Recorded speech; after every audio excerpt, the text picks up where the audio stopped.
चीन के सबसे अमीर लोगों में शामिल जैक मा के बारे में संदेह जताया जा रहा है कि वो गायब हो गए हैं।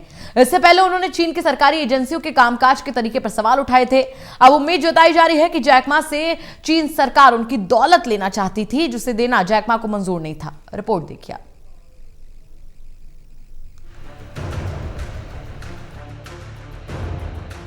चीन में मुंह खोलना मतलब आफत। इस बार गाजगिरी है एक समय एशिया के सबसे अमीर शख्स रहे जैक मा पर। अलीबाबा ग्रुप के मालिक जैक मा बीते 2 महीने से लापता हैं। नवंबर से उन्हें किसी ने नहीं देखा। शक और भी ज्यादा इसलिए गहरा जाता है क्योंकि कुछ ही समय पहले उन्होंने चीन की सत्ताधारी कम्युनिस्ट पार्टी के खिलाफ आवाज उठाई थी। वो पहले शख्स नहीं है जो सरकार के खिलाफ आवाज उठाने के बाद अचानक से लापता हो गए। उनसे पहले भी कई हाई प्रोफाइल लोग इसी तरह से गायब हो चुके हैं। नवंबर में जैक मा ने चीन के रेगुलेटर्स और सरकारी बैंकों की आलोचना की थी। इसके बाद चीनी अधिकारियों ने जैक मा पर पलटवार किया था और उनकी कंपनी एंट ग्रुप के $37 अरब के आईपीओ को स्थगित कर दिया था। अमेरिकी स्टॉक मार्केट में उनके शेयर्स के भाव तेजी से गिरने लगे। वॉल स्ट्रीट जर्नल के आर्टिकल में बताया गया कि एंट ग्रुप के आईपीओ को रद्द करने का आदेश सीधा चीनी राष्ट्रपति शी जिनपिंग की ओर से आया था। इसके बाद जैक मा से चीन से बाहर न जाने का आदेश दिया गया।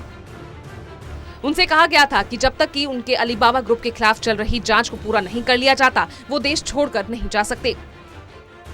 जैक मा कहां पर है, इसको लेकर चीन सरकार ने चुप्पी साध रखी है, जबकि दुनिया भर में अटकलों का बाजार गर्म है।